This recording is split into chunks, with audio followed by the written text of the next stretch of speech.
Yesterday we will discuss. Yes, so we were discussing yesterday about business reports. We just started our discussion about it, and some introductory topics were discussed, like for example, why reports are written and how they are classified according to different kinds of factors or classification points, and the formats, different formats which we have to use as far as the reports are concerned. So we discussed yesterday that in order to write short reports, we need to use either the memo format or the letter format.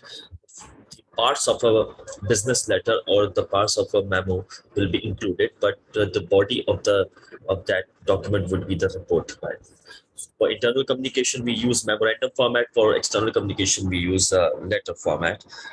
For external reports, we will be using letter, or for internal, we will be using memorandum format. In exams as well, this question will definitely come. So you will have to write a short report in it.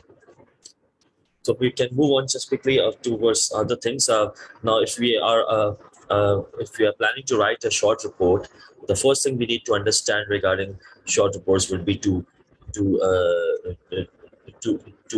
how to structure the report, what kind of parts it includes a short report, and as I said, it does not include many parts. It is less formal than the long report. So it just consists three parts in it. The three main parts. For example, the first part or the first section is the introduction section. The second one is obviously the main body or the text section, and the last part is known as the terminal section or the closing section.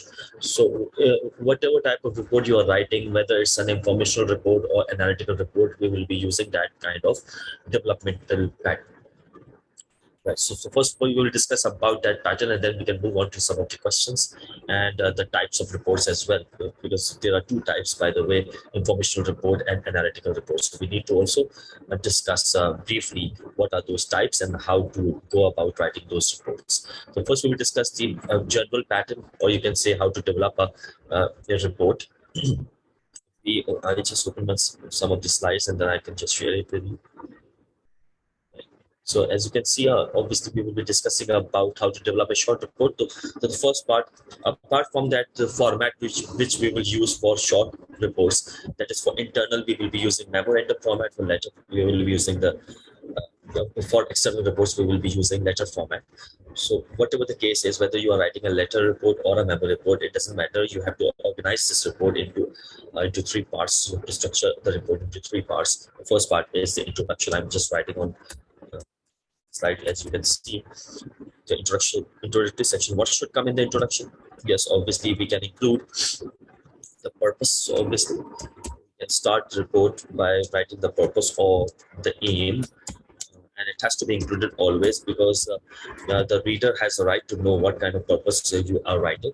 So it's not like this that we have to start the report by saying that the purpose of this report is to analyze, or is to inform, or is to do something. This expression it is not necessary to use the same expression. You can just mention something, and it should suggest that to the reader what the purpose of the report is. So the first, some of the options which we can use to write an introduction can be for example, the one is the purpose. It has to be included always, but there are other options as well that can be included in the introduction of the report, and that can be authorization. What is the meaning of authorization? Obviously, authorization has to do with as I said, reports are normally authorized by someone powerful in the organization.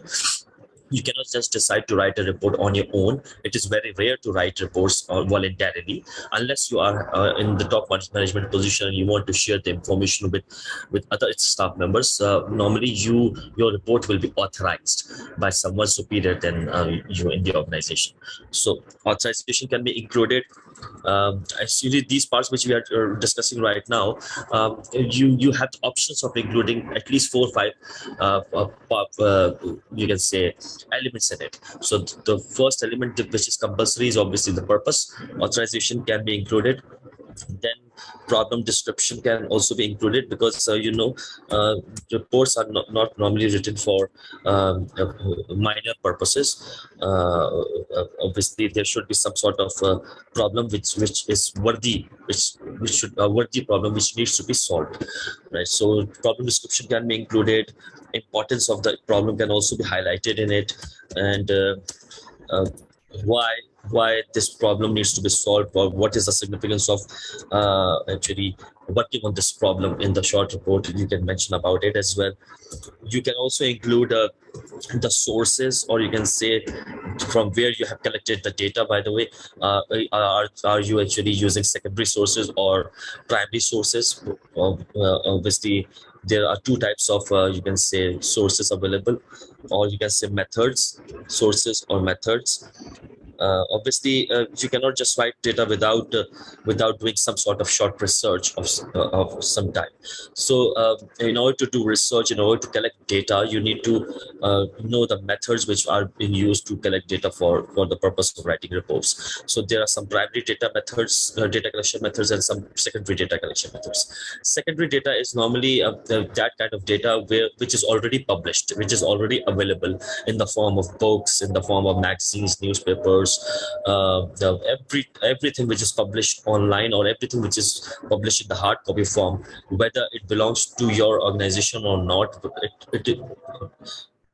it is worked by some other people. That is known as secondary data. You can use that data, but you have to mention the original source of that data. So that is secondary data.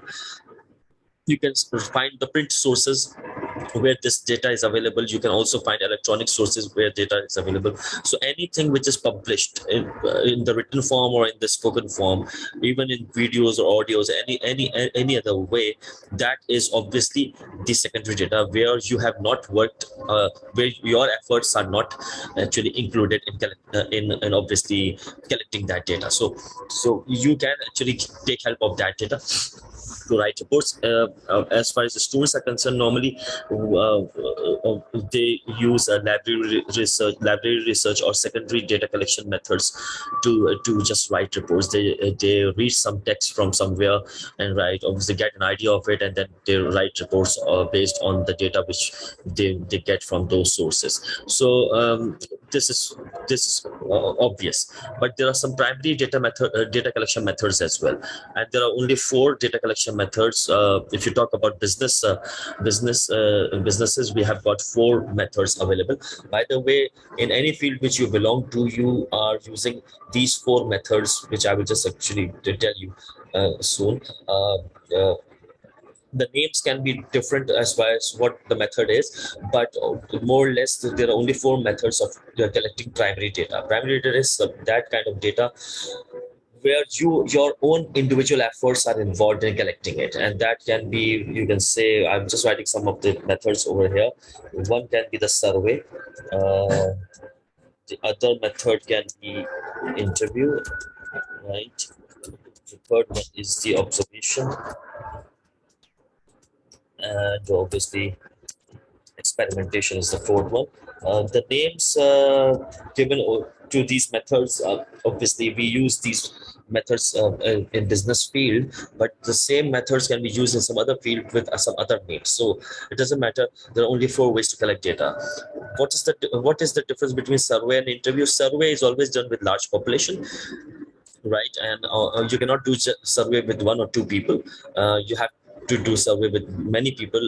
You create a questionnaire, a hard copy questionnaire, paper-based questionnaire, or you can actually do survey, which can be also considered as type of polls, in a soft copy form as well. You can do survey online as well. You can also do survey by actually creating a questionnaire. The number of questions that can be included in the questionnaire can vary depending on the type of project you are involved in, the type of data you want from people. So standard survey questionnaire can be of 10 questions, right? And you obviously try to you try to obviously get as many people for the survey as you can. Obviously, the more people involved in the survey, the better your credibility as a data collector would be, right? So that is survey, right? Obviously, with short of time, we cannot discuss up in detail what actually is in there as far as survey is concerned, but this is one of the primary data method tool कह लीजिए आप या method कह लीजिए जो कि हम इससे एक original data first hand data can be collected by using the survey as one of the technique. The second technique is the interview technique. Obviously, if you are not willing to do the survey with many people, you can do interview with one or two people. But again, as far as interview is concerned, you need to locate an expert in that particular area where you want to do. For example, when you are doing the research, you need to get an expert or a scholar for that particular subject, right? And you cannot just do interview with anyone which is who is available. You need to find out the right person for the interview. So, but in an interview, there are some drawbacks as well. For example, you need to take an appointment of the person with whom you are trying to conduct an interview, and it may take time, for example, to conduct an interview quickly. So sometimes people have to wait a lot of uh, not many days, right? And secondly, you need to record the interview in some way, whether by hand or by video recording or audio recording. And for that, you again need to take permission of the interviewee, that is he willing to allow you to record it or not. So it's very difficult sometimes to conduct an interview because there are so many different kinds of permissions you have to take if you are conducting an interview. But what is the difference between a survey and interview? Survey is done with with many people at a time, right? For example, 200 people or 300 people minimum. But as far as the interview is concerned, obviously you can just look at an expert for that particular area or subject, and you can have an interview with him.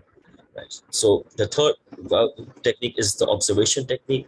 This observation technique is not the observation which we do all the time, 24 hours. It's looking at the things around, what is happening to around us. It's not that kind of observation we are talking about. Observation technique is obviously a planned observation where you need to find out the exact, you can say, the elements which you will be exploring in the observation. You need to obviously you need to be very careful in determining what are the objectives of the observation. You need to find out the variables, the right variables, and obviously communicate with to the person to whom you want to observe.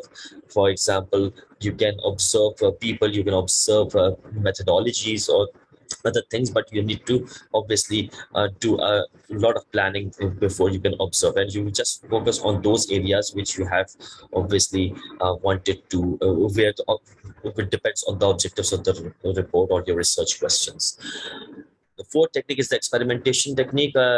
This technique is obviously you can apply either the existing theories or methods or design or paradigm or model of someone. You can use that and apply that model or theory or design on particular people, on the situations, and see what kind of results are available. Or you can use your own model or method. You can create your own model, method, or design or paradigm and apply it on other situations and people and see what kind of results you are getting. So these are the four methods through which you are personally involved in collecting data, and that is regarded as the primary data. So in order to give weight to your research, you should obviously use at least one technique of data collection, that is obviously the primary technique. And as far as the secondary data collection methods are concerned, as I said, it is obviously anything which is published in the written form or in the recorded form or in the spoken form, oral form. That data can be considered as the secondary data. It depends on what type of data you require. Where your efforts are not involved in that collection, where it's already present, it's already published, right? So that is secondary data method. So either it's very important to mention the methods which you are using, you have used to collect the data in the introduction of your report. Okay, then we move on. What else can be included? You can include the scope of your report. Exactly. whatever topic you have selected, whatever problem you're trying to explore or solve or write about any problem in as far as the report is concerned, you need to understand one thing. Scope is always limited. It's not like this that you can write about everything which is available. So you need to think about those areas where you are focusing. What is the objective or the purpose of writing the report? And obviously, scope is not unlimited. It's always limited. So you need to just focus on those areas which needs to be highlighted. Scope can be included. You can also include some of the definitions in the introduction. By the way, when we are writing the introduction of the long report as well, we can include the same sort of you can say the elements as we're including in the short report. It's not like this that for the short report you have to include all these elements, but at least 2 or 3 important elements have to be included. It depends on the situation, it depends on the purpose of your report, and by the way, you can include those things in the introduction. Right? Obviously, the short report introduction is only of 2 or 3 or maximum 2 paragraphs, 1 or 2 paragraphs. So it means that you cannot write much in it. So by the way, the definitions can be included. Definitions are normally you regard as the you can say the concepts, you can say or you can say the concepts or terminology which you will be using in your report, and you think those concepts or terminologies may not be understood by the receiver later on. So you discuss those definitions, those terms, those concepts in your introduction briefly, so that some sort of understanding can be developed in the introduction about those terminologies, and it becomes easy for the reader to understand when you use those words later on in your report. So some of these elements obviously are important as far as the introduction is concerned. We move on. After the introduction, you can include other details. For example, after you've written the introduction, you can move on to the body of your report. And one more thing you have to understand: it is not always necessary to write the introduction heading in the short report, because after the short report consists only 1 or 2 paragraphs of the introduction, and obviously it is already the reader will understand that you have written the introduction. So it's not necessary that you have to include the heading of introduction in the short report. You can just start by providing or talking about these problems, and the reader will understand what the introduction of the report is. Body of the report or the text of the report will consist of, obviously it depends on the situation again. It is not like this that we can determine or just you can say think about what should come in the body of the report. It depends on your data, it depends on the type of report you're writing. But what we can discuss in the body is how to organize the body. There can be so many different organizational patterns which can be used to organize the body, and some of the patterns can be, for example, comparison contrast pattern can be used. Comparison contrast, or you can use an argumentative pattern. Obviously you must have studied about this in school as well when you were writing different types of essays. So it's not like this that this is the first time you're hearing about it. And also it also depends on the type of report you're writing. If you're writing the informational report, obviously there are certain organizational patterns which can be employed. Sequence, you can use chronological pattern as well. Chronological. You can divide the body of the report into section wise or importance wise as well. Section importance according to the importance of the ideas which you are discussing. You can also organize the report in the form of you can say argumentative, as I said, or you narration. If you're just describing an event, it can be a narrative structure. So there can be so many different types of structures which you can use. It obviously depends on the situation which you are planning to. And we will just discuss some of the patterns as well, because when you're writing short reports, you have to use some logical organizational patterns, logical argumentative patterns. So we will discuss about it soon. Then and we can also discuss in the body that what can be included in the body, in the sense, obviously we are talking about business writing, so the concepts of 7 C's and U attitude, inclusive language, will be employed as well. You are not supposed to write, you can say, lengthy paragraphs. The paragraph length can be, the standard length can be of 7 or 8 lines. You can include headings, you can include bullet points, you can include numbers list, to make it more presentable. Try not to use lot of adverbs and adjectives in it, because it will make your description more subjective. So as I discussed yesterday, that you have to be very objective when you are writing a report. So and you are including facts and important points in it. So rather than using a lot of adjectives and adverbs, it's better to just focus on objective description. So the body of the text depends on the question, on the information which is required. The last part can be considered as the conclusion or the closing part. Closing part, if you're writing an informational report, normally in an informational report, we include the summary, because your job is not to give any conclusion or recommendations in a informational report. Your job is to just present the data which is available already, right? So you try to educate people, or you try to inform people about something, you try to make people learn about something. So you're not required to actually conclude or recommend anything in the last part of your report. But if you think that the report is lengthy and some of the points can be mixed or missed, so you can summarize all the details in the closing of the informational report. But if you talk about the analytical report, you have to include the conclusion.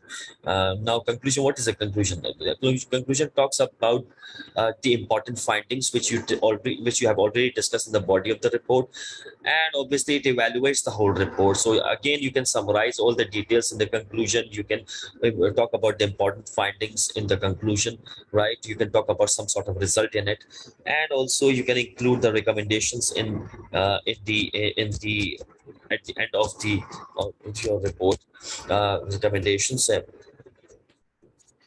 And this normally happens when obviously you are requested to provide recommendations, and this again is part of you can say analytical reports. So when you are writing an analytical report, you are obviously you're supposed to include the recommendations in the report as well. The recommendations are the, we can say, provides course options for the future, right? It gives the course of action for the future. So there can be one recommendations, or there can be many recommendations at a time, which can be provided by the people who are writing the report.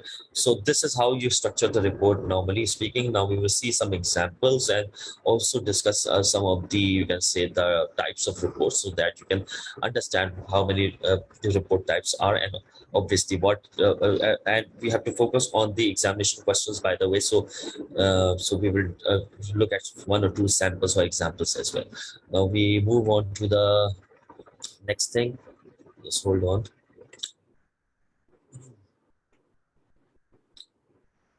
Now, if you look at this document, so now we'll just expand it further.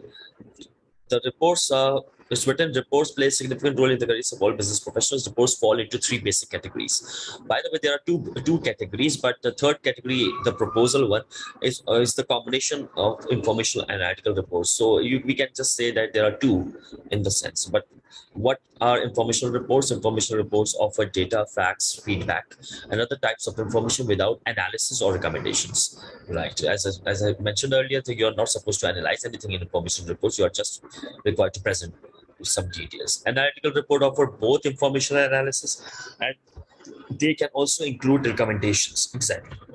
Analytical reports can be written for different for analysis. We will see some of the types later. Proposals offer structured persuasion for internal and external audiences. Yes, if you talk about persuasion, normally we use IDA principle, especially when we are writing letters. But proposal obviously consists of many different parts in it. It is a type of report as well, and you have to be very systematically, you have to persuade the audience to accept your proposal or accept your idea which you are proposing in the proposal. So but your proposals can be analytical, it can be informational as well, or both. whatever the thing is, the written the nature of these reports varies widely from one-page strip reports that follow a standard format to detailed business plans and proposals that can run hundreds of pages. No matter what the circumstances, try to view every business report as an opportunity to demonstrate your understanding of your audience challenges and your ability to contribute to your organizational success. Informational reports के type हम देख लेते हैं जल्दी से. Informational reports provide the feedback that employees, managers, and others need in order to make decisions, take action, and respond to dynamic conditions both inside and outside the office. So you need to understand one thing: whether you're writing an informational report or analytical report, the one of the main reasons why you write the report is to help the managers decide upon to decide making decisions and taking action about something or solving problems. So whatever the case may be, whether you are writing an article informational report, it doesn't matter. Managers will obviously look at to your report for help for making decisions and taking solving problems or taking some action and etc. Right. So although these reports come in dozens of particular formats, they can be grouped into four general categories. This is an important thing.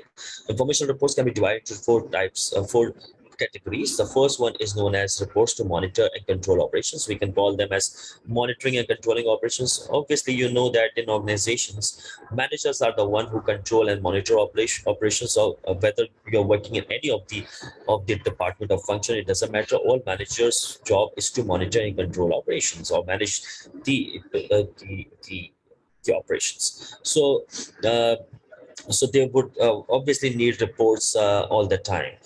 In these type of reports, their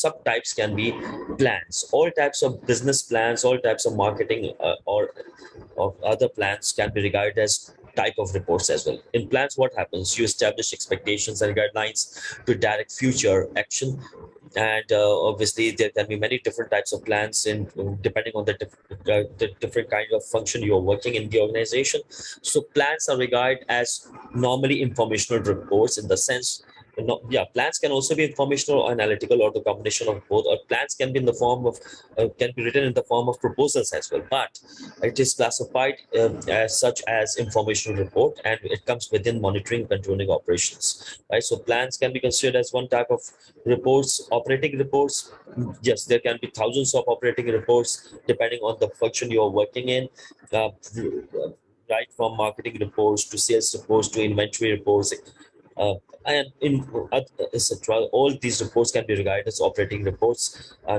Generally speaking, they are regarded as operating reports. Yeah, in an organization, they can name the particular report into particular names. So, what here, they're all types of these reports which are normally used for operations can be regarded as operating reports. Personal activity report is another type, which again comes in the first type of information reports, that is monitoring and controlling operations. What is a personal activity report? Whatever type of project you do, or sometimes you are asked to visit foreign countries for meetings, for clients, whatever type of assignment or project or task you are doing, your managers may ask you to provide a report, and that report is regarded as the personal activity report. And you may be asked to attend a seminar or a conference, and after you return from the seminar, obviously you will be asked to provide the report on it. So you can provide it in the form of a written report, or you have to give a briefing or presentation in front of the other people, because not everyone will be allowed to participate or attend a seminar or conference, or you can say a business meeting and so on. So only a few people are selected in organizations to who represent the organization in a particular meeting or a seminar or conference, and when they return to the organization, when they come back after that assignment, they will have to provide a report on it. So that's known as personal activity report. We will look at one of the example of personal activity report soon, just to get an idea of information report, right? Next is the reports to implement policies and procedures. Yes, in organizations, it happens that the top management normally needs to implement a lot of many policies and procedures, and obviously they will have to communicate those policies and procedures in the form of a report as well. So, and they will share it with all the staff members so that they get an idea how to follow the policy or a rule, or you can say regulations, or some sort of procedures of handling certain equipments, or a process may be discussed. Mostly these kinds of reports, their flow is downward. The third type in the informational report can be reports to demonstrate compliance. Compliance means to follow something. Obviously, time and again, the organizations have to submit compliance reports to the government authorities, whatever government, in whichever country they are. Obviously, they're doing business. They will have to submit many types of compliance reports, which will tell the government that you are complying to the various type of rules and regulations and standards as being put by the government in a particular environment or situation. So businesses are required to submit a variety of compliance reports, from tax returns to report describing the proper handling of hazardous material or damaging material. Reports to document progress can be another type of an informational report. We call them as progress reports. And obviously, again, you may be involved in a lot of various assignments or tasks or projects in the organization, and time and again, you may be asked to provide the progress report on based on the work you are doing in the organization. So those progress reports are written. The final progress report is written at the end of the project, but interim reports can be submitted after a certain time period has passed. It can be submitted weekly or a monthly or half yearly and so on. It depends on the length of the project which you are involved in. So progress, it describes the progress of some activity, right? It is different from the personal activity report. In a personal activity report, you complete the assignment and then you report on it. But in a progress reports are during the assignment, during the task, during the project, you have to submit many types of progress reports depending on how much work you have completed and how much is left. So all these reports are informational reports, by the way, and we will look at one of the examples so that to get an idea what how a report can be structured. I will show you one example. This is an old report, by the way, but I will just show you so that you can get an idea about it. Wait a second.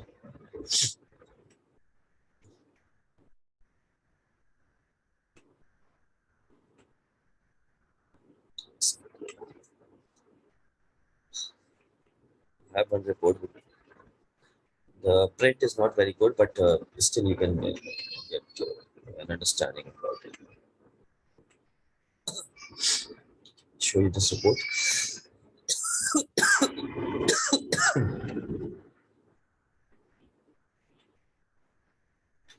If you can see a report, I will zoom it slightly so that you can understand what is happening. If you see it at this report, this is a memo report. And you know, in a memo format, we have to write the heading of a memo at the top, and it is given over here. And then to, from, date, and subject are included. These are the four components of memorandum. This is very important. But we use a vertical format. That is, we write to first, and then from, then date, and then subject. This report is using horizontal format, where you can see that to and from is written at the left side, and from, date and subject are written on the right. This is an old format, but now we just list on all these elements vertically. So, but if you see, the first paragraph is definitely the introductory paragraph, and you can see that there is no introduction heading given over here because it's a short report and we are not supposed to include many parts in it. So we can just start by the introduction of the report. I'm just reading it for you so that you can get an idea what type of elements can be included. I will read the first two paragraphs of this report, and then I will just explain briefly what this report, what kind of elements it's including. If you just remember the list we discussed earlier, okay, how to write the introduction, we have to include certain elements or certain points in it. So what those points are, we will discuss. Are those points present in it or not? Here or not?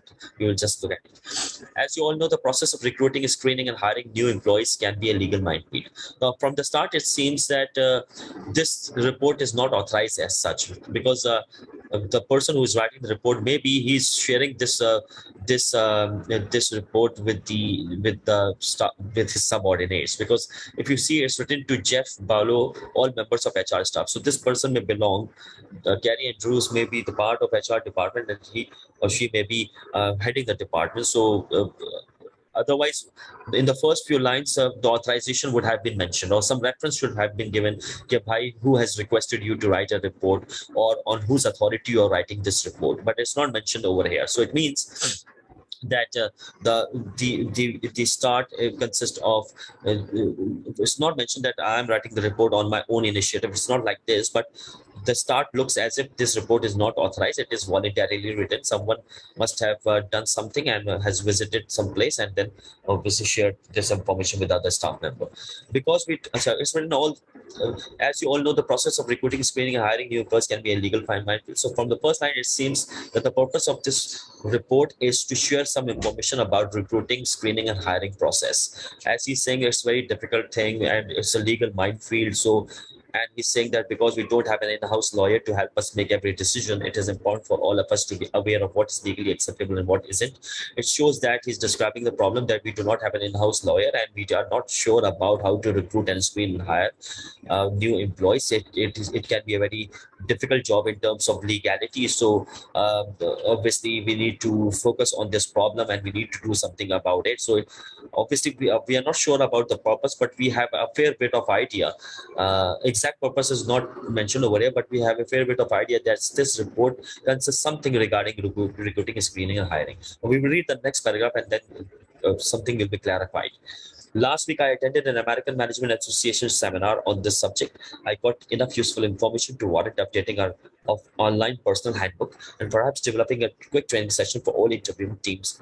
First, here's a quick look at the things I learned. From the structure, it seems that this is a personal activity report. This person must have visited a seminar, and he's saying that last week he's attended the seminar on American Management Association, and he got enough information which he wants to share with the people who are in his organization. So background is mentioned. The you can say the source of the information is also mentioned because he's saying that he got the information from the seminar, and the purpose is mentioned, problem is described in some way. So there are 4 or 5, you can say, important elements already present in the introduction. So this is a well written introduction in this sense. If you see the body, you can see that body is organized in bullets and headings. I'm not reading the body of the report because he got the information from the seminar, and he has acknowledged this fact that he got the information from the seminar, he learned it from the seminar. But overall structure seems like this is a personal activity report. Personal activity report. This is the information report. From the structure, you can understand. If you see the last part of this report, the closing part, uh, it will tell us whether it's a information report or not. Because if it's an analytical report, there must be some sort of conclusion or recommendation. So, as you can see, that seminar addressed a lot of important information. We covered the basic guidelines for much of this already, but a number of specific recommendations and legal concepts should be emphasized. He's just saying that number of specific recommendations should be emphasized. It seems as if this is an analytical report, but it is not, because he's not mentioning he has not mentioned any recommendations yet. If he has mentioned recommendations, then we will see that it's an analytical report, but it's not. He's saying that some recommendations needs to be highlighted. It's just a way of saying it. It will take me a couple of weeks to get the personal handbook updated, but we don't have any immediate hiring plans anyway.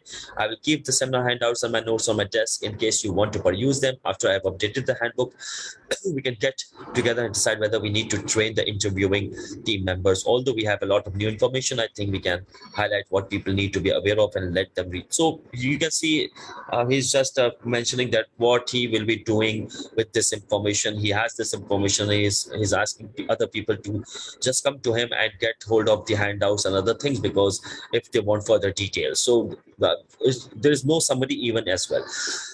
So it's definitely an informational report. No conclusion, no recommendations are given. So it is a personal activity report and it's a simple informational report.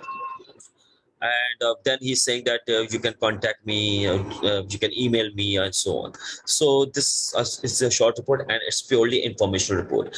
In exams, normally a report which comes in the exams is a analytical report. So we should quickly move on to the analytical report types, and some 1 or 2 questions will be discussed so that you can get an idea what type of what analytical reports are. So normally the question requirement is to they ask the students to write the analytical report. So I will just close this and we move on to the other type. So a bit.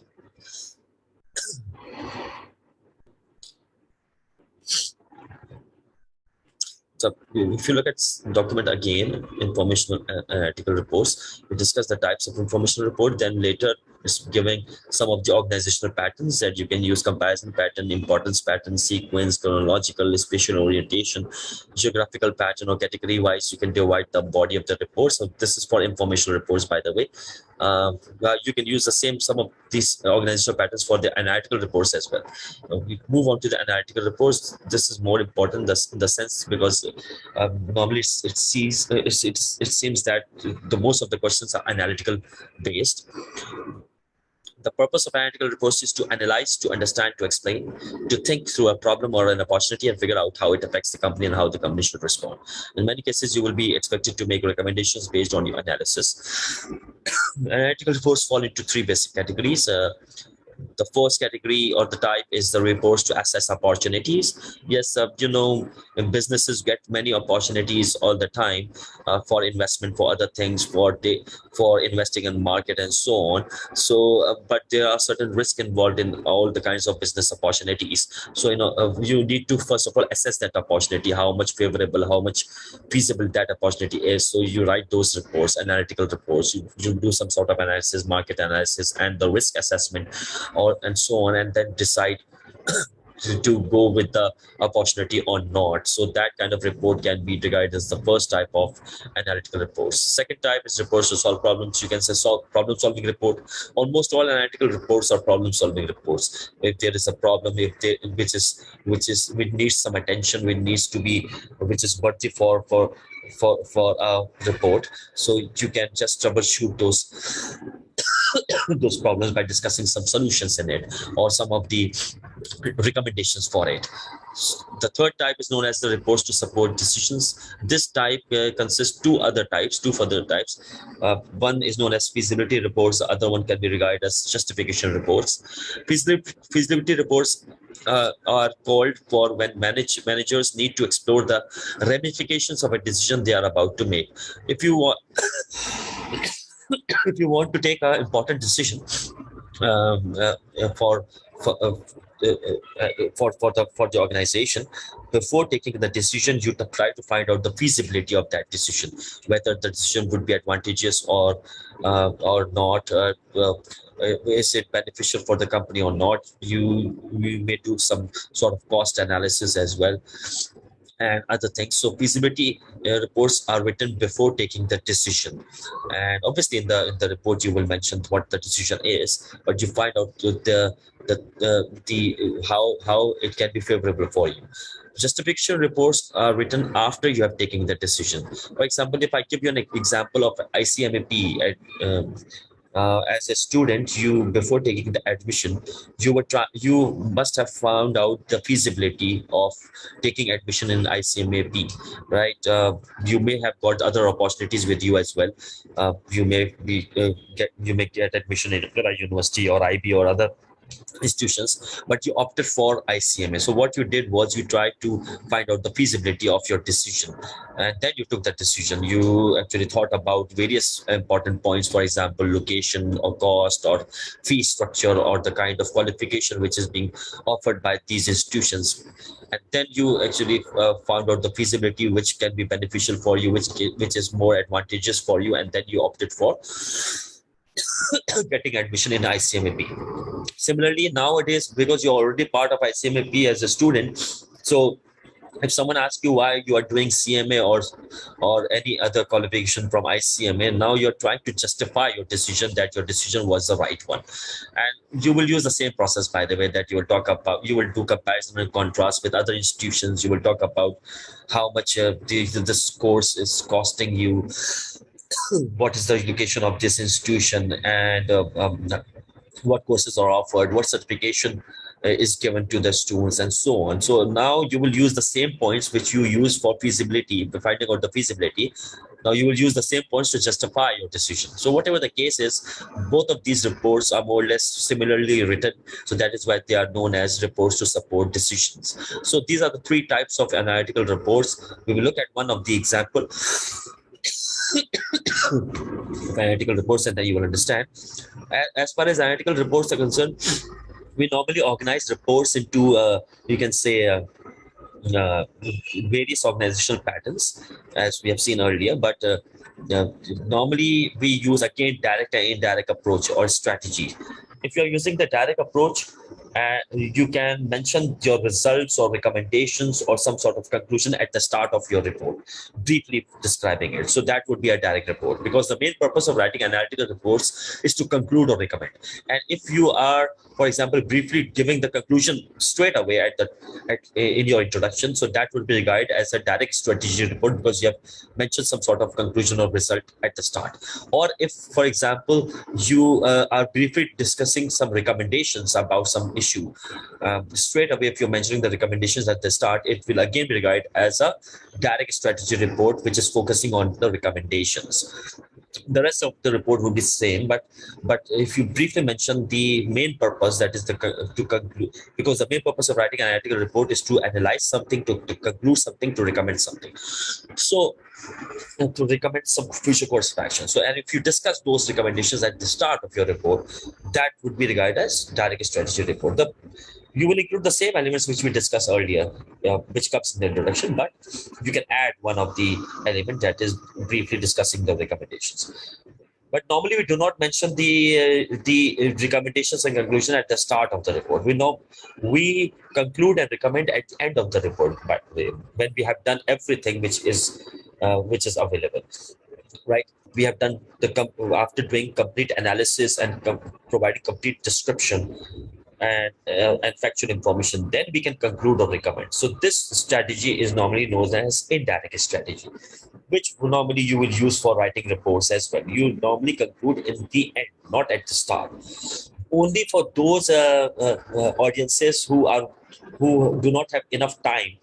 For example, some of the bosses, they want recommendations and conclusions to be written at the start of the report, and they do not actually waste time on reading the whole report. They trust the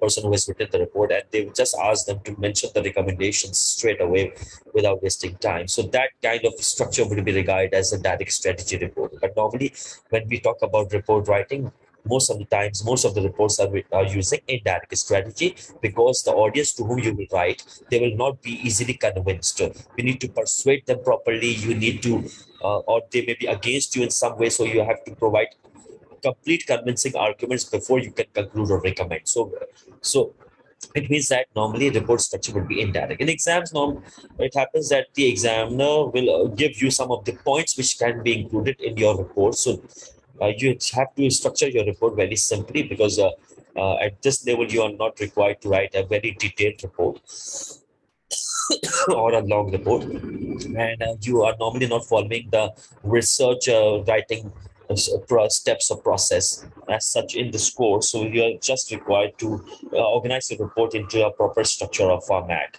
Um, Right. So we come to the indirect strategy, and we say that for writing analytical reports, this indirect strategy is known as focusing on logical arguments. And it's written over here: when readers are skeptical or hostile to the conclusion or recommendations you plan to make, use an indirect approach that logically builds towards your conclusion or recommendations. If you guide the audience along the rational path towards the answer, they are more likely to accept it when they encounter it. The most common logical approaches or indirect approaches in writing reports, analytical reports, are 2 plus 2 is equal to 4 approach and the yardstick approach.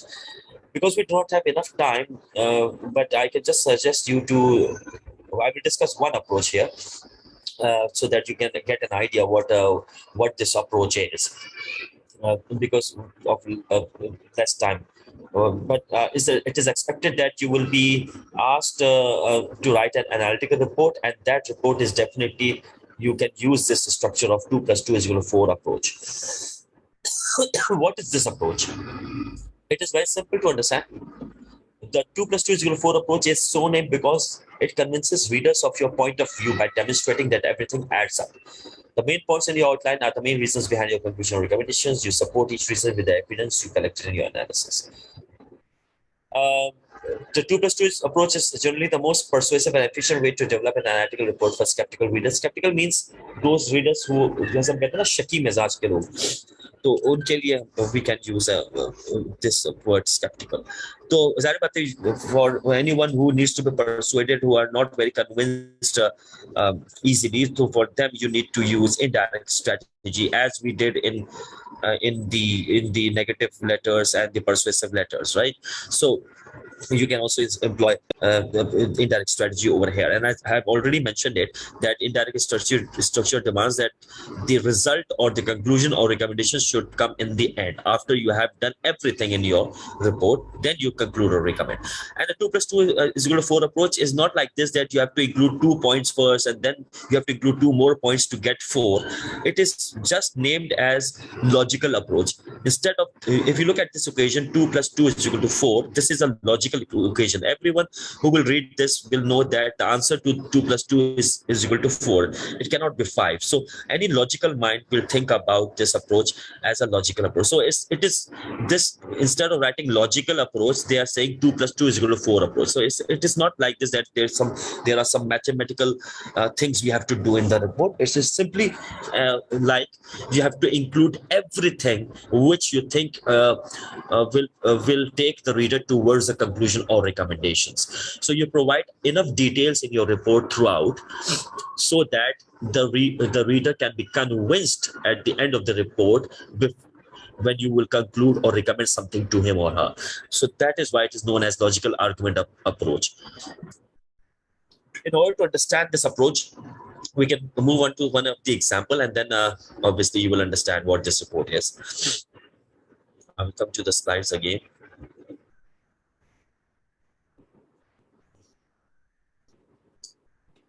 I will show you one example, one question that came in the exams.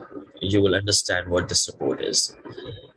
Normally, this kind of questions come in the exams, and you are already given the requirements which you need to include in your report. It's when suppose you are working as a dean in a reputable university. For the past 3 years, the educational standard of the university is declining, and the rate of admissions has also declined. Now, this is the problem which is mentioned over here in the question. This came in the paper 2 or 3 times in the past, so I have taken this question for explaining how to organize your short report. Now, you are the dean of the university, and you know that for the past 3 years, the educational standard of the university is declining, and rate of admission is also declining. Now, you need to do something as for to solve this problem, because you are the dean. The later requirement is given. The board of directors of the university has asked you to submit a report till May 31st, 2021, explaining the findings, reasons, along the conclusions for recommendations. So already it's mentioned, okay, the board of directors has requested you to submit a report, and this report should consist some of the important findings in it, and the reasons should also be provided along with the conclusion and recommendations. Though it's mentioned already what you need to include in it. Then there are certain things which are mentioned as well. Your report may include the following points. These are some of the points which can be included. So it is already given the question that you can talk about these points, because of these points, there is a decline in in the educational standard, and there may be a decline in the admission rate as well because of these points. So this is the question, right? So how you will structure this question? It's very simple in the sense, you know that in a short report we have to start with the introduction. Now, as I said, you can use a memo format over here. Memorandum heading should come at the top, and then to, from, date, and subject can be included. You will write to the board of directors, and you are the dean, so from you will write dean, the date will be written, and the subject of the report can also be included. Now, because this is an authorized report, so you can start the report by mentioning that the board of directors has asked you to to write this report on a particular topic, or you can say as you requested or at your request, because if you say at your request or as you requested, it's understood that because you're writing to board of directors, so obviously they will know that you're submitting the report to them, and but you are acknowledging, and you're also including the authorization part in it. Right. So in whatever ways they have requested you can mention it in the first few lines of your report to provide the authorization. Then you can mention the purpose. You can say that at your request, this report consists information about how to improve the educational standard of the university, and also how to increase the admission rate in the university. So It means that it will talk about the recommendations. The purpose is to recommend something. You have not given recommendations yet. If you have done it in the introduction, then it will be a direct strategy report. But you are just giving a hint to the reader that this report consists some of the recommendations of how to solve this problem. That is, increase the admission rate and also increase the educational standards. Then you can also mention some of the background which is given over here. It's already given in the question. You can include the background. You can also include the source of information, from where you got the information for this report.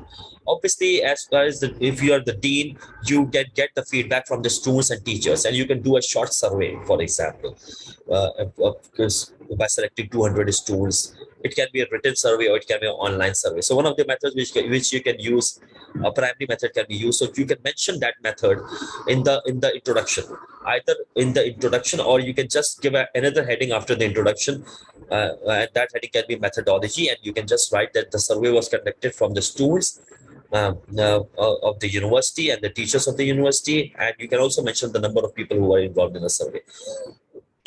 In this way, you are giving weight to your report, that this report has, you can say, the reasonable data with you, and you have collected it by your own individual efforts.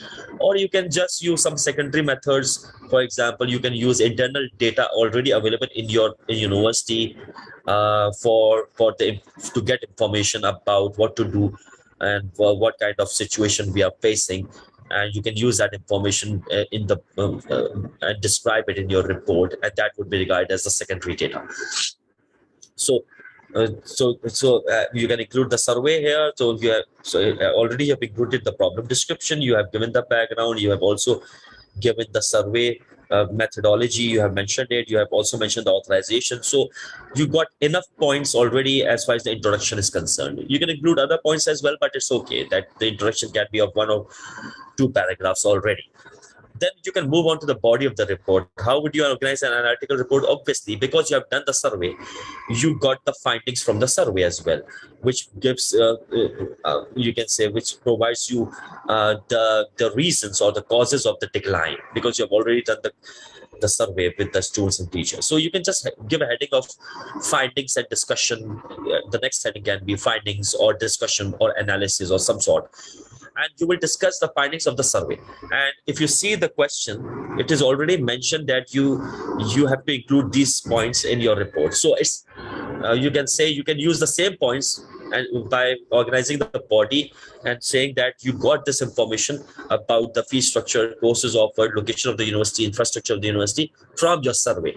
So actually the examiner has given you the points in here which you need to include, and you are saying that you got these points from the survey, and you can discuss each point separately, either separately or in points. You can compare the fee structure with other universities, or you can say that these students are not satisfied with the fee structure, they want to be decreased or increased, and so on. It depends on the arguments which you are making for each point. So in one way, whether your examiner may have given you these points in the question or not, you will still talk about these points because you have a logical mind, and you will try your best to include all the points which are required for this report. Because how would you improve your educational rate or rate of admission in your university if you will not focus on these areas? Obviously, these areas have a direct relationship or direct effect on the kind of situation your university is facing nowadays. So you can discuss all these points as findings, and you can give the heading of finding and discussion. The major heading and the subheadings can be included based on these points. Then obviously, after you have discussed all these points, which assuming that you have done the survey and you got to know about these points through the survey. This is just an assumption, by the way, because you have to do you have to assume various kinds of details in the examination. The examiner wants to see how can you organize the information which you have. Obviously, you have to use your imagination, but in real life, your report will not be based on imagination. You will definitely have to get research. You have to get the real data by doing the survey or interview or something, right? So it is just an assumption. You are just trying to organize the report in order to tell the examiner that in the future you will be doing the same things more or less. Now, in the conclusion, you can discuss the major findings, or you can straight away come to the recommendations part. Either you can provide a few recommendations, or you can also list down the recommendations based on each point which you have discussed in the body. Because if you have not discussed that point in the body already, do not give the recommendations related to that point. But if you have already discussed about the fee structure, about the courses offered, about the location of the university, and so on, so if you want, you can list down each recommendation for each point. And obviously, you can give the heading of recommendations. Mention the heading of recommendation, and then you can list down all the points and recommendation for it. Obviously, we cannot discuss in detail right now because of shortage of time. So this is how you can structure an analytical report. This is one method which you can use for writing analytical reports, short reports especially. There is another method which is known as yardstick approach, and obviously we use that approach when you have got more than one option available to you, and you try to compare and contrast between those two options. So, and you have to create a standard or a yardstick or benchmark on the basis of which you can measure each of the options which are available. And after doing your analysis, you select the best option which is available for you. Normally, we use that kind of yardstick approach for feasibility reports and justification reports. But it's I don't. But it's very rare that yardstick approach reports can come in the paper, and obviously we do not have the time to even discuss how that report can be structured. But it's obvious because at this level, this is your operational level. So I hope that the examiner will mention the details which are required in your report already in the question. You can just use those points which are mentioned in the question as part of your body. But the most important part is the introduction of the report. How you write the introduction, that will give you marks, because as I said, that is why I discussed what elements can be included in the introduction. So try to include at least 3-4 elements in it. You will include the purpose and the problem description or the background. The scope can be mentioned, the methodology can be mentioned, right? And obviously authorization is the most important part as well.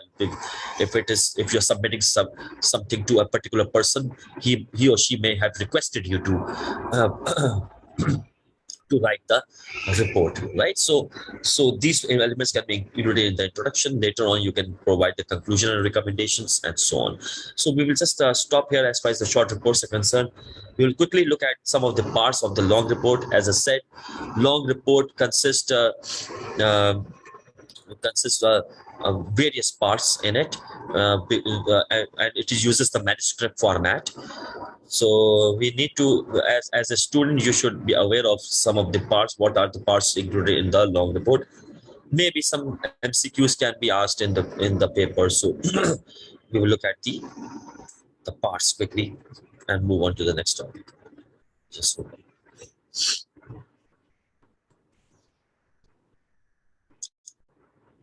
on. We have come to the last part straight away. I cannot show each and everything which is given in these slides.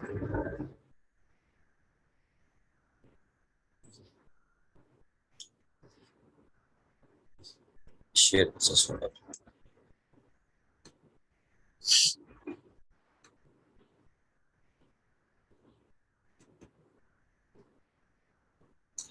Now, if you look at on the screen, you will find that long report parts are discussed over here. In short report, we only include introduction, the main body, and closing part. But in a long report, there can be various sections which have to be included. As I said, if you want to understand what is a long report, you can look at the book and understand it, because the book is also using many parts, right? In it, and various sections in it. So in the same way, we organize the long report, or you can say formal report. Formal because it is using a lot of formalities. So the first few parts which are included in the long report are known as prefatory parts, and this is before the main report, right? So before the main body of the report, you include these parts. Obviously, you will attach these parts in different sections. So the title page, title page is something which gives information about the title of the report, who has submitted the report, to whom you have submitted the report, and the date. At least date is mentioned in the title page. Sometimes people include the cover page before the title page. Cover page can be quite graphical as well, but the important element which has to be included in a long report is the title page. Then comes the letter of authorization. This is again optional, it's not necessary. You can mention who has authorized, giving you the authority to actually do the report project and write a report. But this is rare. Well, what you can include is the letter of transmittal. This letter of transmittal is something, is a sort of a letter, a short letter, and you're writing this letter to the person to whom you're submitting the report. And you will talk in it, you will mention that what is the purpose of the report, what methods you have used in the report, briefly mentioning all the methodology, the recommendation as well. If anyone has helped you in writing this report, you can actually thank that person in this letter, and so on. So some of the important things can be included in the letter of transmittal.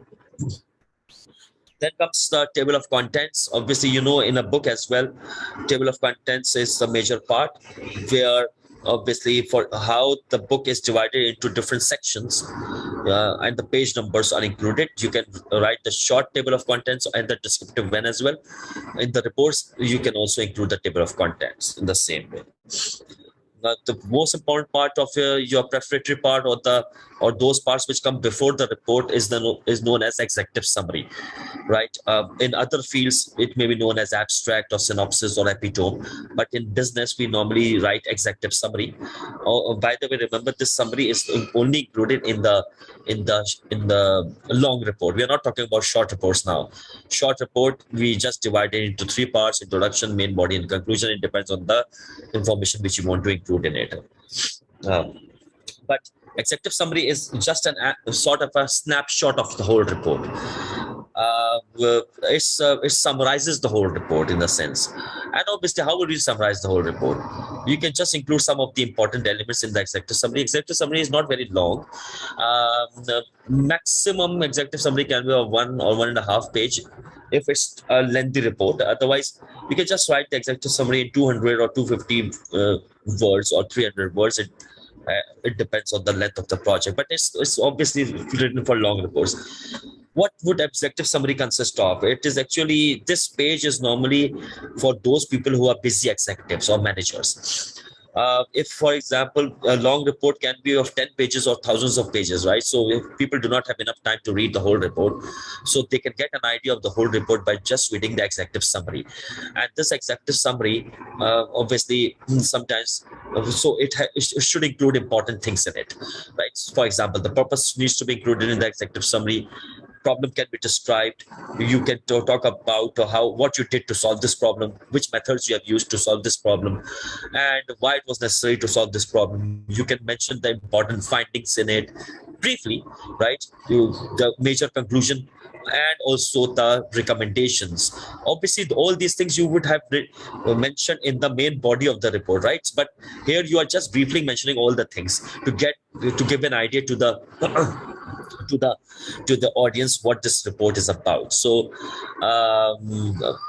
these are the things you can include in your executive summary. Then comes the main body.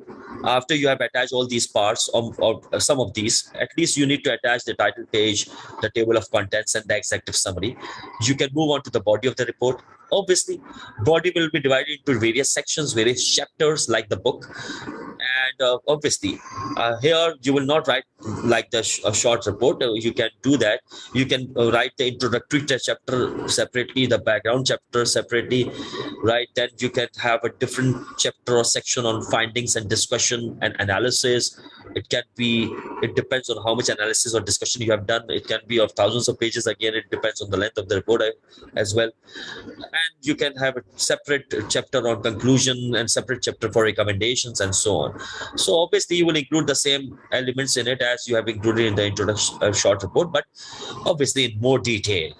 And as I said, you can just make different sections depending on the type of report you're writing. If you are writing an informational report, you can write the summary in the end. Otherwise, as far as analytical report is concerned, obviously you can include the conclusions and recommendations together, or in separate sections or separate chapters. Then there are certain parts which are known as supplementary parts, which comes after the report. In it, you will find, right, you know what are footnotes and endnotes? Footnotes are normally those notes which are written at the foot of the page, and you number some of the important words in the in that page, and you can just provide the description of that particular word at the bottom of the page. If you are providing the descriptions at the end of the whole book or report, that would be known as endnotes. But these are known as supplementary parts. These supplementary means which comes after the report. So bibliography, or you can say references, these are those things which obviously the references, the secondary data which you include from various sources. You need to provide the details or the reference, the complete references of those secondary sources in a separate section, right? Again, because of less time, we cannot discuss about how to provide references or citations, but you can read about it from your books. And if you are interested in knowing about long reports, you could also Google about it.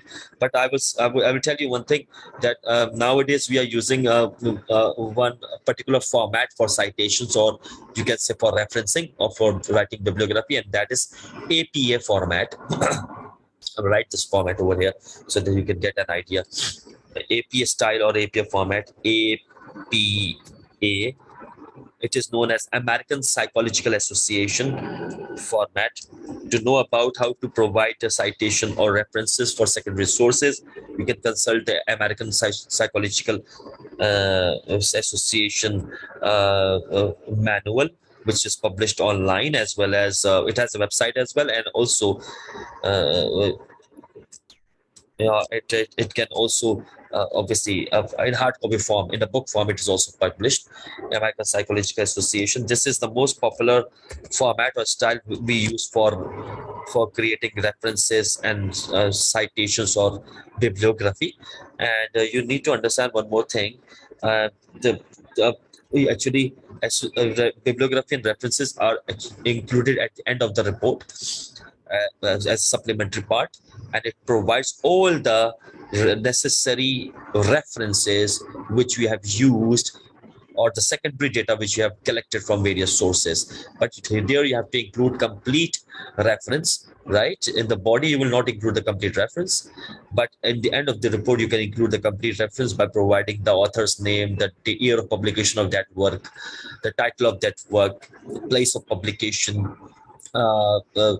For example, if you're referring from a book, if you've taken something from the book, you can write the name of the book, the title, the author name, the year of publication of the edition, which when it was published, where it was published, who published it, was it published by Oxford University Press or Cambridge University, or so and so on, and also the place of publication. So all these things will be mentioned even if you take one word from that book in your report, right? So you have to provide the complete reference of it. So it lists down all the references. These are known as bibliography as well as reference list. But you to know more about how to cite, cite secondary sources, how to refer to secondary sources, you can consult American Psychological Association citation style online as well as in the hard copy form. This is the most popular, you can say, format, and for business reports as well, we use APA format. There is another format which is popular, but nowadays we are not using it. That is known as MLA style. By the way, there are various styles, not just MLA and APA, but you can obviously find out different styles as well. MLA is known as Modern Language Association. Modern Language Association.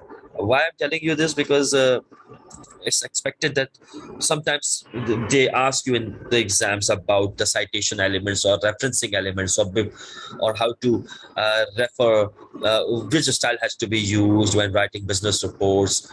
So you can actually read about it from other sources. So American Psychological Association now is allowed in every field, whether it's science or commerce or arts or humanities. There are many other styles, Chicago style, Oxford style, and so on, Harvard style. But these are American Psychological Association, APA style is the most popular one. MLA, as I said, is Modern Language Association, but we have started using APA. Everyone has started using APA now. It has become the world standard. So a bibliography can be created depending on the kind of research or report you are writing. Then there is one section, appendix section. Now, appendix is that kind of section which can be divided into various parts. Appendix consists of everything which you have used to write this report, but you were not able to include in the body of the report. For example, if you have done a survey and you have created a questionnaire, including 10 questions or 20 questions, and you have distributed that questionnaire to various people, you need to provide the sample questionnaire in the appendix. Why? You will not include in the printed questionnaire in the body of the report. You can only analyze the questions of the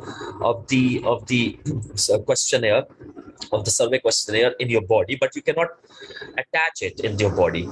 So where will you attach it? At the end of the report, that is the appendix section.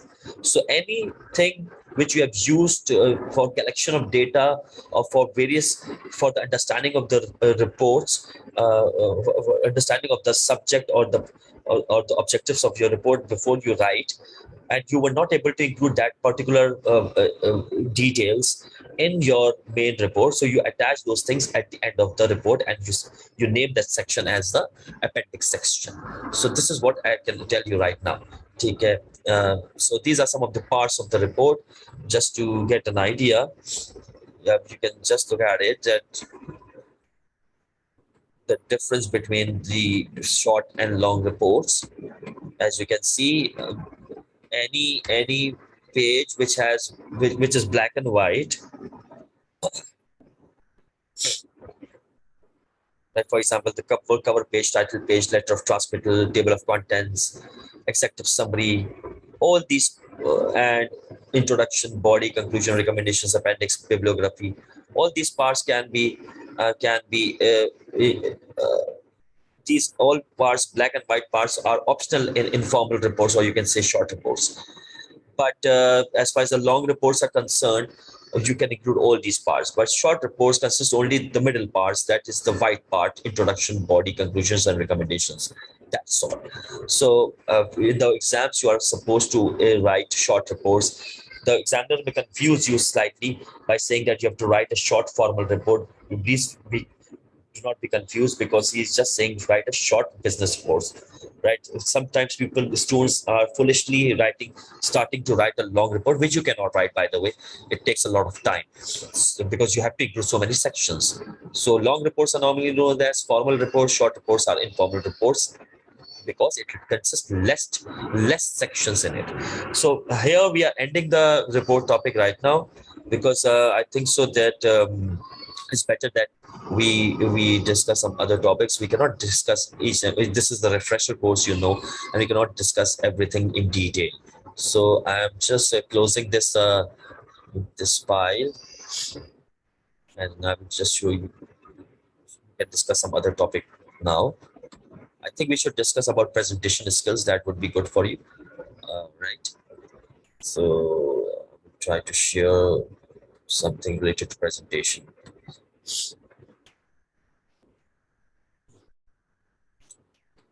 Just wait a second. Just open the files for it, and then I will share it with you.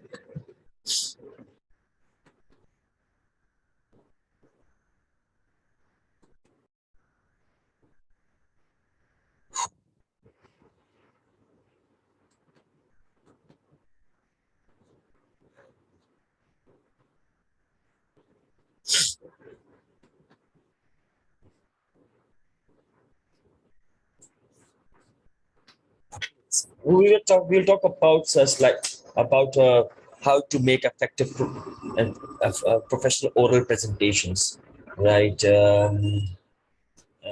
Again, we can only discuss few things in it. right? We cannot discuss in detail. You can read the book, the study text from it. I will just discuss important points related to it so that you get an idea what this is. We are talking about oral presentations, by the way, right now. So not the written presentations. Writing is obviously we have discussed already. Uh, Share it with you. Just hold on. Some bit.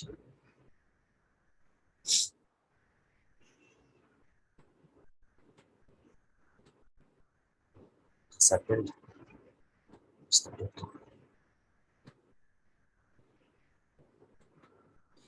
Okay, now on the screen you will find that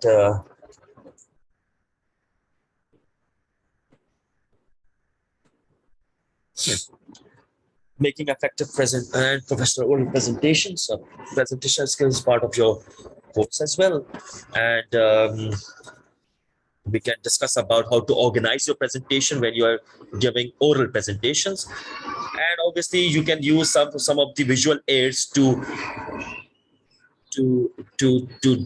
give oral presentations in the front of the audience members, right? But we will not be discussing about how to create those visual aids. Normally, we use PowerPoint slides to to actually present in front of the people, right? So. I would just share how to organize a presentation and also the types of presentations as well. If you look at this oral presentations, obviously, what is the purpose of giving presentations? Obviously, it is to educate people, to inform people about something, or to persuade them to do something or accept something as far as you are concerned. And whenever the persuasion word comes in our mind, we should think about how to organize that particular text in the form of by using IDA principle or model. And we discussed about this IDA model yesterday as well. That A stands for getting the attention, I stands for building interest, D stands for creating desire, and A stands for the motivating action. So IDA model can be used to organize your presentation. This is the best way, by the way, because as I said, the purpose of giving oral presentations is mainly to educate people, to inform people about something, or to persuade them to accept your point of view, or to make them do things which you desire them to do it for you. So this is the purpose of presentation. The next thing about presentation is that in, there can be different types of oral presentations which you can give. For example, I'm just hold on a bit. I will open one thing.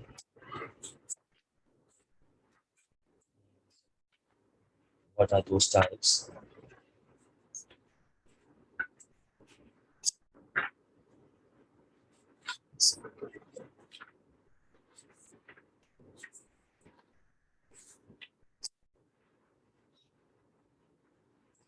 Actually, the type of presentation depends on the what is the purpose of your presentation. It also depends on who are your audience members, how it will be judged, by whom, and are there any specific requirements, criteria which have to be met. So it depends on various conditions, right? And you give these presentations to, obviously, to prospective employees at the time of interview, sometimes to senior managers, to colleagues, to at some exhibitions, at in seminar or conferences. So there can be various platforms where you will have to give presentations, oral presentation. Now, obviously, you can use various visual aids as well. You can use whiteboards, you can use PowerPoint presentation slides, or you can use even the chart paper or some other visual aid. Whatever the case is, whatever visual aid you are using, it depends on, again, the platform which is provided, the facilities you possess, right? The next thing about our presentations has to do with the obviously the 6 P's of presentations. Now, this 6 P's of presentations, you need to understand one thing. Obviously, I will just write this six P's in one of the slides so that you can just open a new slide. I will write the 6 P's. The first thing about presentation is the planning. Obviously, you cannot present in front of the people without planning about what type of presentation you will be doing, who will be your audience, and how your audience will give reaction to what you are trying to present in front of them. That's right. Planning is one criteria, one of the P's. We say, like 7 C's, we say 6 P's, right? So the next P is obviously the purpose of the presentation, and I said that there can be various purposes depending on the audience and situation, but obviously the major purposes as far as presentations are concerned are obviously when you are educating, you present to educate, to persuade, or to inform, right? Next P has to do with obviously you can say political sensitivity. Next. Obviously you need to be aware of the audience, you can say political background, and also you should be sensitive about the situation. You have to show a lot of empathy over there. You need to think about what the sensitivity, what are the needs and what are the, for example, the desire, and what are the wants, what audience wants from you. So, and you need to be also be very very careful regarding the content of the the presentation which you are giving in front of the people. Why? Because people have different backgrounds, political, you can say backgrounds, or different beliefs or ideologies or religious beliefs as well. So you need to be very very sensitive. You should not use any examples which can target any religion or any culture or any political belief. Right, so otherwise it can create a lot of problems for you, as well as it can create problems in the obviously the place where you have given this political idea. So you need to be very very much politically aware and sensitive as well. Next P is obviously your personal commitment. Exactly. In order to make your presentation more interesting and useful, you need to be first of all committed as well. You need to give a lot of effort in obviously creating a presentation, right? You need to spend a lot of time and involved in a lot of planning as well. So personal commitment is very important. You also think about about you can say uh,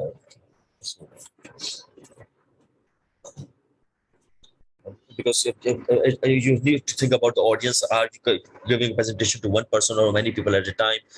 And obviously you have to give in a lot of efforts in order to prepare the presentation. Next is your personal communication skills. Exactly, this is the thing which is noticeable. This is the first skill which is noticeable by everyone: how well you can communicate, which type of language you are using, how fluent you are in that language, right? What kind of content and of language you are using in front of the people. So personal communication skills are important. Which type of strategies you are using to share your ideas, what is your organizational pattern, obviously as far as the presentation is concerned, how you are giving your sharing your ideas with the people, the structure, what are the main ideas, and so on. So communication skills can include so many different aspects of you are the communication students, you know what are communication skills.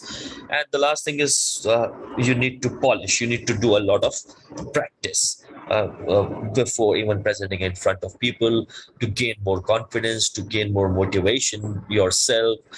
Okay, you have to include every important detail in it. You need to revise as well. You need to also see, okay, is the information enough or not, and obviously you can do practice as well. So these are the 6 P's of presentations which can be discussed.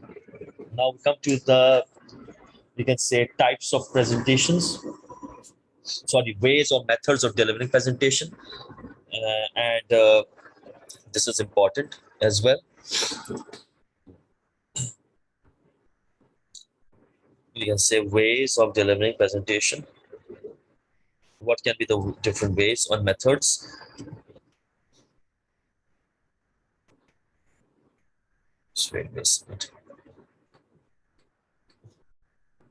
There are normally 4 methods of delivery, and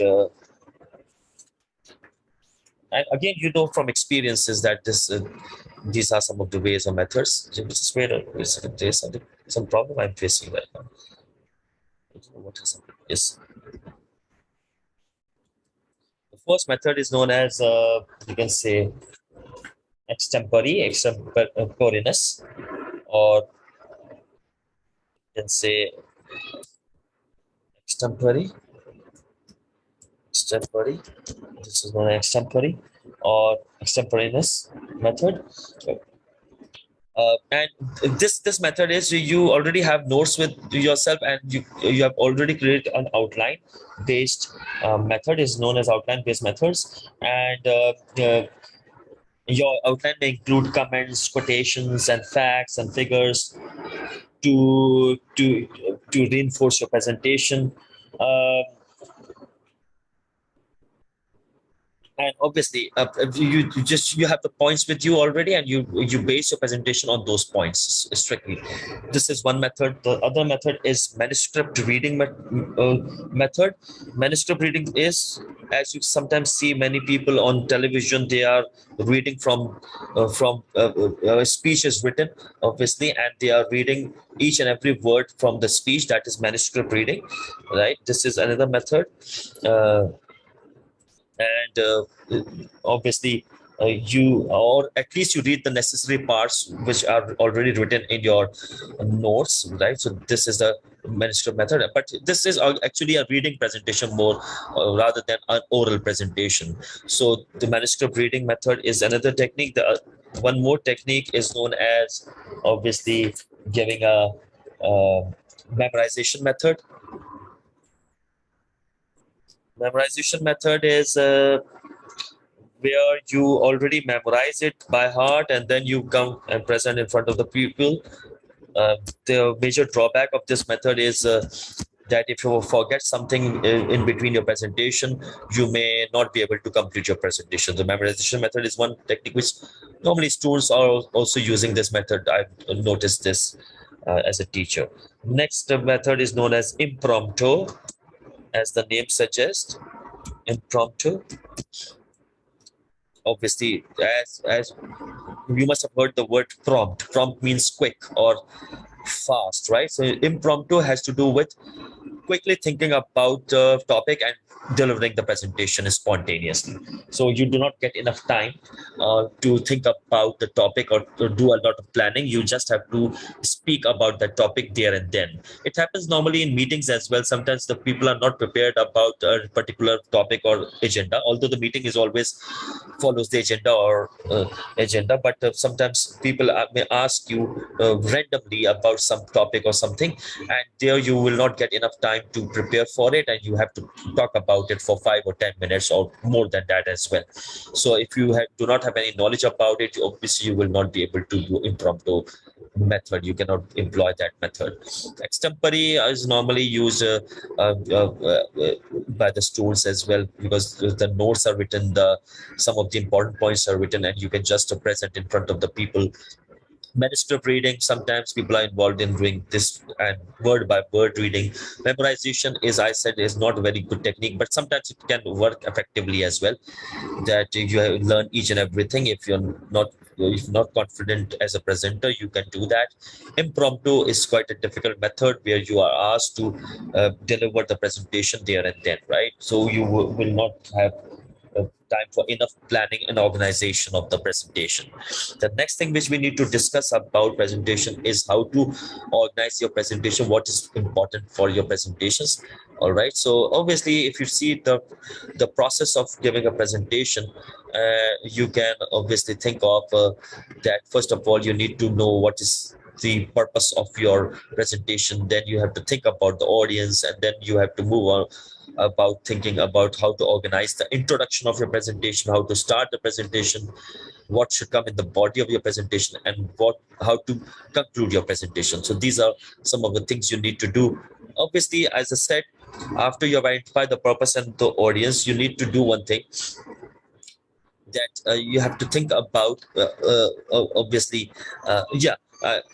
audience can be of various types. Sometimes you may face an audience who are friendly, sometimes neutral audience, uninterested and hostile. So you need to think about various kinds of organizational styles, the direct and indirect strategy, the examples and illustrations which you give in front of the audience, depending on the type of audience you are facing with. For example, if the audience is friendly, if they know you well, so there you can employ any of the organizational patterns. You can use a direct or indirect strategy. You can share a lot of examples, your personal examples as well, in order to explain some point of view, and still they will be interested to listen to you. You can even share jokes with them, but you cannot do this same thing with the people who are hostile or against you. If you share jokes with them, if you are uh, if you are for example sharing your personal examples, there it will not work, because they will just look at an opportunity to target you in some way, and they will actually go against you during the presentation. So it is better to obviously stick to those organizational patterns which are serious ones, right?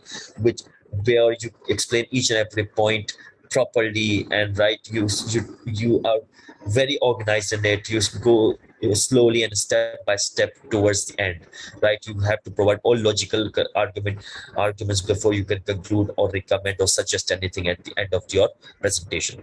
By the way, presentation is very similar to report writing as well, in the sense that the way you start writing a report, the the whatever you include in the introduction of the report, you can also include those elements in the introduction of your presentation as well.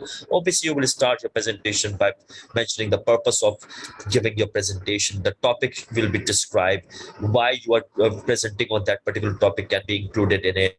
The what are those sources which you have used, the secondary or the primary sources you have used, not the primary one, the obviously the secondary sources you have used to gain data for this presentation, from where you have taken the data, right? You can talk about the scope of your presentation. It's very similar in the sense, because this is how you introduce any important thing in your life, right? So whether you're presenting or whether you are writing a report, you can use the same similar elements to for your presentation as well, right? But it again depends on the audience requirements. The other things which you can include in your presentation is how how to organize, for example, the body of your presentation. In the introduction, as I said, because the most important purpose of your presentation is to persuade your audience to accept your point of view, so you can use AIDA principle as well in one way. So if you're, for example, using AIDA principle, you can start, you can mention in the introduction something which can gain the attention of the audience. And we discussed in the last lecture that what can be the attention gaining techniques when we were talking about the persuasive messages. You can use a question technique or a quotation technique, or obviously use some describing a brief story or an anecdote or testimony of someone, right? You can start with some sort of mentioning a benefit of taking the presentation and so on. So there can be so many different ways to start a presentation, when you are willing to give a presentation in front of the people, because without introducing the topic and making it interesting, people will not stay and listen to your presentation. Why would they stay if they are not interested in hearing what you are, if you do not mention the important details in your introduction? So you need to capture your audience in some way or the other. Okay, mostly people start by using a conventional style, that for example they will say that I am here to present on a particular topic, and thank you, Mr. So and so, for giving me the opportunity to start a presentation. This is just a conventional start. You can make it more interesting by including some technique which can gain the attention of the audience. You can start by asking something from the audience. You can ask them to volunteer. uh, you can uh, you can create a dramatized start as well, right? You can ask the audience to demonstrate something for you, right? So there can be so many different ways to start your, you can say, your presentation. Then after that, you can include in the body something which can build interest, and you can use emotional and rational appeals in order to make your point, because people will be convinced when they will be given some logical or rational reasons. Or you can make them emotional by talking about those things which concerns them, and in order to make your point of view, in order to accept your point of view, you will have to build interest in it. Desired part obviously will consist, something which can, well, any special thing which is only for the audience. You bring something especially for those audience members. If you talk about those topics, obviously they will be interested in hearing from you, and in the end you can conclude your presentation. uh, right, obviously I cannot show you each and everything. Right. It also depends on how you will organize the body, depending on the organizational patterns we have, right? So uh, we can talk up.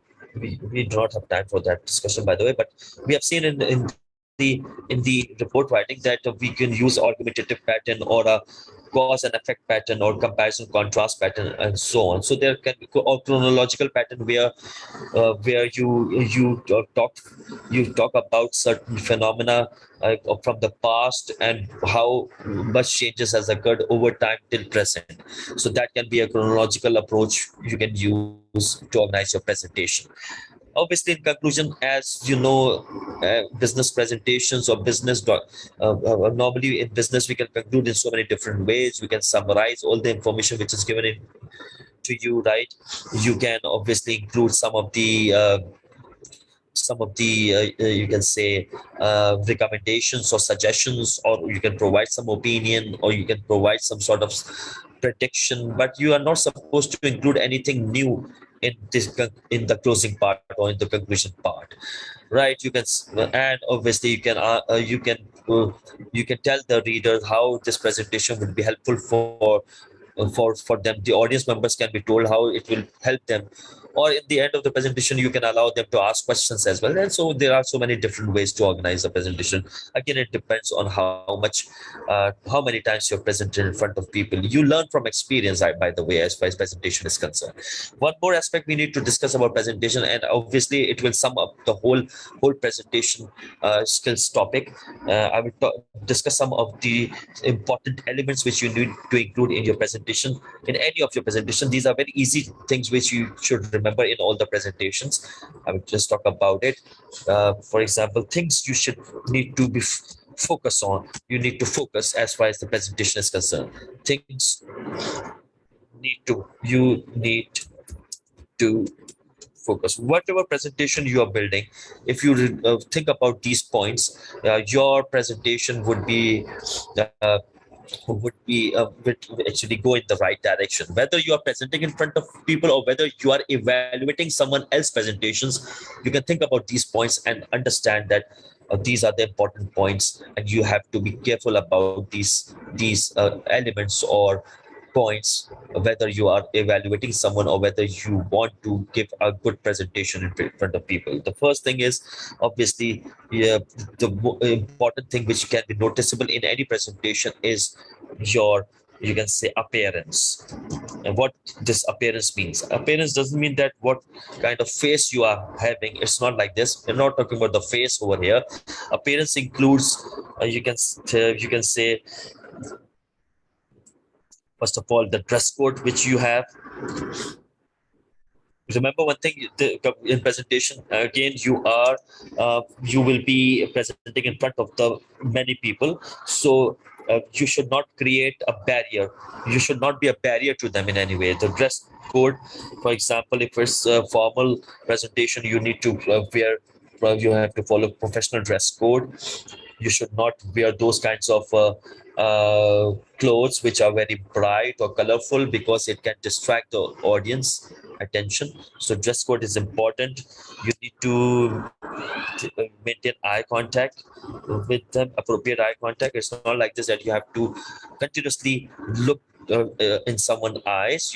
Eye contact generally means that you have to look at each and every one in the audience time and again, so that they can obviously feel comfortable as far as you are concerned. And secondly, if you do not maintain eye contact, and if you're looking downwards, for example, it may give a bad impression. It may give an impression to the audience members that you are not very confident and motivated, and so on. So eye contact is part of the confidence as well. So this is it's very important. You have to work on it. If you're not very confident speaker, so you need to obviously maintain eye contact and gain some confidence, right? Your gestures, your body movements will be noticed as well, so you need to be very careful about it. Some people have habit of standing just in the corner of the room and presenting from there, or behind a rostrum, or behind some you can say a piece of furniture. So this means, again, sometimes it can go against you, in the sense people will think that you're not very confident again. So gestures and body movement, as a presenter, you should have a relaxed posture, body posture, and you should try to come in the middle of the hall, or you can say stage, and closer to the audience members, so that people will think as if it will be better for you as well as for the audience members. They will be more involved in it. After this appearance thing about your presentation, the next thing which is very important as far as presentation is how your presentation is organized, the organization, the content of your presentation, and obviously, right, so organizational and content are important aspects which will be focused, which people normally observe, and even as a creator of a presentation, you should know about it. So in the organizational content, the first thing which is noticeable is the how you introduce your topic, right? And I said that there can be so many different elements you can include as far as the introduction is concerned, right? And obviously, instead of using the conventional start, you can use some attention gaining techniques, so in order to introduce the topic, right? And you can also include some of the slides which can list down the main points or main ideas or the sub ideas which you will be presenting in front of the people. So introduction is very important. Next, the content accuracy is also important. And obviously people will be concerned about from where you have collected data, so you need to show them that you have taken from various sources by providing proper references and acknowledging the original sources, and in this way people will be convinced that you are a credible person, and you have taken the data from authentic sources. So this is how people judge about the accuracy of your content. Next thing about organizational content is how logical your arguments are. Obviously, logical flow of your presentation or content, logical flow. And again, this is very important. As I said, you need to use a proper organizational pattern. It can be any pattern, for example, argumentative pattern, or a comparison contrast pattern, or a cause and effect pattern. It depends again on the topic. It depends on the subject of the presentation. So a logical flow of your ideas is important. Next thing about the organizational content of your presentation. Normally, people will focus on how spontaneous you are, or spontaneity. Spontaneity will be noticed if you are reading all the time from the notes or all the time from the slides. Look, remember one thing: slides and visual aids are for the audience members, not for you. And if you are reading word by word each of the slides, obviously it is not spontaneous at all. It means that you are again reading, not uh, speaking, right? So spontaneity means using less notes, or consulting it only at few occasions, right? Or you should not obviously read from handouts. Instead of that, you should look towards the audience, maintain an eye contact, and present your point of view. Spontaneity is very important, which is noticeable. The next major area which is obviously noticed is your language of delivery, right? Language of your delivery of presentation. Again, you need to understand one thing, that as far as the language is concerned, it should be appropriate. It should not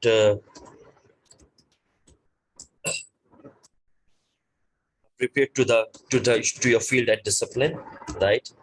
And obviously, it depends on in which field you belong to, right? And again, you should not be biased towards people. You should not, as discussed earlier, you need to be very politically sensitive about the kind of language which you are using. You should not be biased and discrimination towards other people. So appropriate use of language should be there. Accurate language has to be used. And by accurate, I mean obviously just hold on. By accurate, it means that your language should be grammatically correct, and not just what you are presenting should be correct, but how you are presenting it should also be correct. Accuracy of the content is very important as far as your language is concerned. Next is your fluency. You should be fluent in that particular language. Fluency doesn't mean that you have to speak fast, but instead of that, you should pronounce each and every word properly, right, and in the right tone or manner, right, in the right style as well. Again, that is what fluency is. If you are fluent in a particular language, it doesn't mean that you have to speak that language quickly. It means that you have to pronounce each and every word by giving proper pauses at the right times. That is what fluency is. Fluency is noticeable. Next thing which is important is your volume or tempo of your voice. Your volume should be heard at the back as well. Sometimes people are habitual of speaking very slowly, and they are not able to obviously increase their volume of their voice, which is quite which will be noticeable. It is not appreciated, by the way. If you cannot speak loudly, you need to use mic or some microphone, right? Volume is important, and tempo or the speed, you can say, is also important. It's not like this, you have to be too fast or too slow, right? You have to use a gentle tempo, right? Gentle speed should be used to it also depends on that how much time you have as far as delivering your presentation. If you do not have enough time, you can be faster. And the last part, which is important, is obviously style. Your style in the sense, I'm not saying style of delivery, by the way.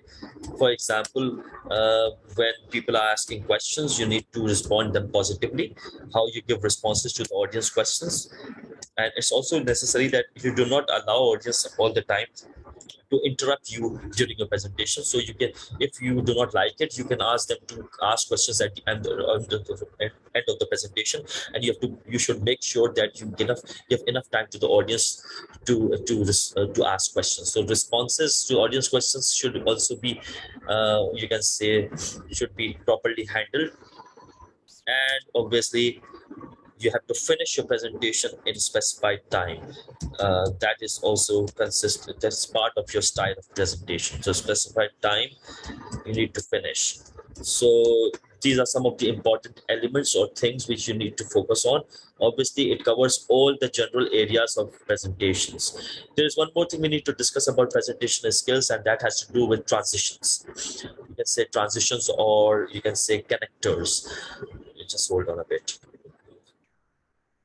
We cannot obviously discuss about how to create PowerPoint presentation right now, but we have just discussed about how to organize the overall presentation. One thing which can be important is the use of transitions, or you can say the use of signpost. This is very important. As good speakers of a particular language, you should be aware of these signposts. Obviously, this tells you the kind of expressions which you can use to when you are switching directions, or when you want to summarize and when you want to give preview. Normally, it happens that when you start the presentation, you can use previewing options. For example, you can just give hints to your audience members that what you are planning to speak about next. For example, you can say, now let's look at the 3 reasons and for something, or my next major point focuses on this. First we discuss about this, now we will discuss about this. This means that you are trying to switch directions. I have just discussed 3 reasons for X. Now I want to move on to Y, and I will discuss the other reasons. This means switching directions, right, from one point to the next. Or you can just at the end of this the presentation, if you say in conclusion, you have to summarize, yeah, as you can see above, and so on. These words or phrases are normally known as transitional phrases, you can say, or connectors, because their job is to connect the last information with the next information. They create a sort of a flow in your presentation. So it's very important to use these connectors. Obviously, there can be so many different types of connectors and transitions. Some of them are cause connectors, some of them are effect connectors.